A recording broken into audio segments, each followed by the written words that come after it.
दोस्तों, कैसे हो आप सब। उम्मीद करता हूँ आप सब अच्छे होंगे, मस्त होंगे और अच्छे से स्टडी कर रहे होंगे।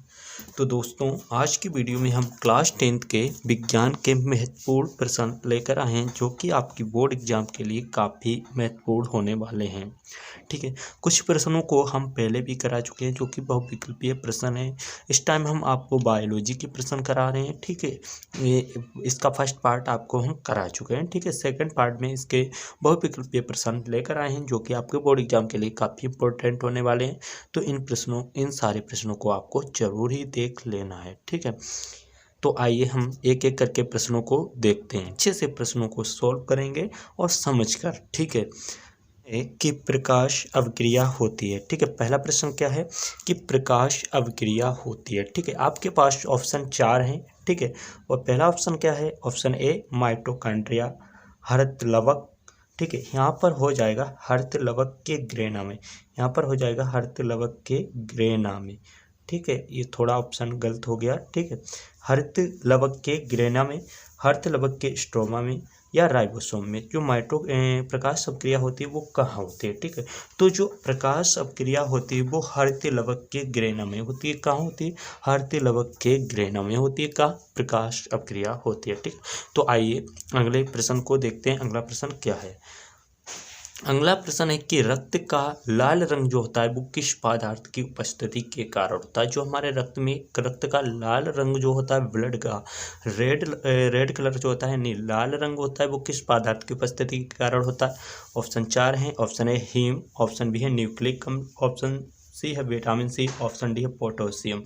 ठीक है, तो जो रक्त का लाल रंग होता है वो हीम की उपस्थिति के कारण होता है। किसकी, हीम की उपस्थिति के कारण होता है। ठीक है, तो आइए अगला प्रश्न देख लेते हैं। अगला 3 क्या कह रहा है, प्रश्न संख्या 3 कह रहा है कि ऊर्जा की मुद्रा है। जो ऊर्जा की मुद्रा है वो क्या है। ऑप्शन ए है डीएनए, ऑप्शन बी है RNA, option C ATP, option D है क्लोरोफिल। जो ऊर्जा की मुद्रा है वो क्या है, तो इसका राइट आंसर एटीपी, यानी ऊर्जा की मुद्रा क्या है, एटीपी है। ठीक है, तो आइए अगले प्रश्न को देख लेते हैं। प्रश्न नंबर 4 को, रुद्र के कितने समूह होते हैं। रुद्र के कितने समूह होते हैं, हमारे ब्लड के कितने समूह होते हैं। ठीक है, ऑप्शन ए है 6, ऑप्शन बी है 2, ऑप्शन सी है 4, ऑप्शन डी है 8।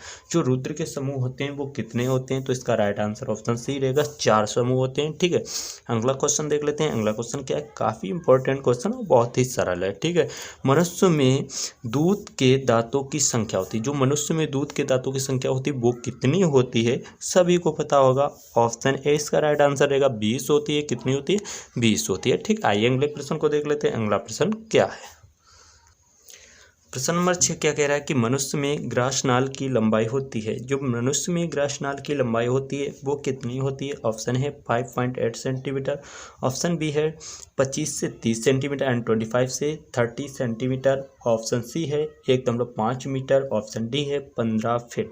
ठीक है, तो इसका राइट आंसर क्या रहेगा कि मनुष्य की ग्रासनाल की लंबाई जो होती है वो होती है 25 से 30 सेंटीमीटर होती है। ठीक है, तो आइए अगले प्रश्न को देखते हैं। अगला प्रश्न क्या है, क्लोरोफिल अवशोषित करता है। जो क्लोरोफिल अवशोषित करता है वो क्या अवशोषित करता है, जल या खनिज लवण, प्रकाश ऊर्जा या ऑक्सीजन। जो क्लोरोफिल अवशोषित करता है वो करता है प्रकाश ऊर्जा को अवशोषित करता है। किसे, प्रकाश ऊर्जा को अवशोषित करता है। ठीक है, तो आइए अगले प्रश्न को देख लेते हैं। अगला प्रश्न क्या है, अगला प्रश्न है कि मूत्र का निर्माण होता है। ठीक है, यहाँ पर क्या कर लीजिएगा, मूत्र का निर्माण होता है। ऑप्शन ए है वृक्क में, ऑप्शन बी है यकृत में, ऑप्शन सी है प्लाहा में, ऑप्शन डी हृदय में। ठीक है, जो मूत्र का निर्माण होता है वो कहाँ होता है, वृक्क में होता है। ऑप्शन ए इसका राइट आंसर है, वृक्क में होता है। ठीक है, आइए अगले प्रश्न को देखते हैं। अगला प्रश्न क्या है, लार में कौन सा एंजाइम पाया जाता है। जो लार में कौन सा एंजाइम पाया जाता है, अगला प्रश्न है। ठीक है, तो लार में ऑप्शन है पेप्सिन, एमेलाइज, ट्रिप्सिन या लाइपेज। ठीक है, जो लार में एंजाइम पाया जाता है वो कौन सा एंजाइम पाया जाता है। ठीक है, तो लार में ऑप्शन बी एमेलाइज एंजाइम पाया जाता है। ठीक है। आइए अगले क्वेश्चन को देख लेते हैं, जो कि काफ़ी इंपॉर्टेंट क्वेश्चन है। स्वस्थ मनुष्य में सामान्य रक्तदाब होता है। ठीक है, जो स्वस्थ मनुष्य में सामान्य रक्तदाब का मतलब क्या होता है, देख लीजिएगा, ब्लड प्रेशर। ठीक है, हमारी जो बीपी यानी बीपी होती है ना, उसी को रक्तदाब बोलते हैं, यानी ब्लड प्रेशर। तो स्वस्थ मनुष्य में सामान्य जो ब्लड प्रेशर यानी बीपी रक्तदाब होता है वो 120 से 80 होता है। ठीक है, यानी 80 के बीच में होता है। ठीक है, आइए अगले प्रश्न को देख लेते हैं। अगला प्रश्न क्या है, संश्लेषण के दौरान क्या नहीं संश्लेषित होता है। जो प्रकाश संश्लेषण के दौरान क्या नहीं संश्लेषित होता है। ठीक है, तो क्या नहीं संश्लेषित होता है। ऑप्शन ए है ऑक्सीजन, ऑप्शन बी है CO2, ऑप्शन सी है जल, ऑप्शन डी है ग्लूकोज। जो प्रकाश संश्लेषण के द्वारा क्या नहीं संश्लेषित होता है, तो इसका राइट आंसर क्या रहेगा, इसका राइट आंसर रहेगा बी, जो कि CO2। ठीक है, यानी कार्बन डाइऑक्साइड संश्लेषित नहीं होती है। ठीक है, आइए अगले क्वेश्चन को देख लेते हैं। कूपिका यानी कूपिका ही को हम वायुकोष्ठिका बोलते हैं। कूपिका यानी वायुकोष्ठिका में पाई जाती है, किस में पाई जाती है, तो ऑप्शन है यकृत में, ऑप्शन बी है फेफड़ों में, ऑप्शन सी अमाशय में, ऑप्शन डी है जीभ में। तो किस में पाई जाती है, तो इसका राइट आंसर जो रहेगा ऑप्शन बी फेफड़ों में। पौधों में जल परिवहन होता है। जो पौधों में जल परिवहन होता है वो होता है फ्लोएम में, रंध्र में, पित्त यानी मज्जा में, जाइलम में। जो पौधों में जल परिवहन होता है वो होता है। ठीक है, तो इसका राइट आंसर होगा फ्लोएम में। ठीक है, फ्लोएम में। ठीक है, अगला क्वेश्चन क्या है, जठर ग्रंथियाँ उपस्थित होती हैं।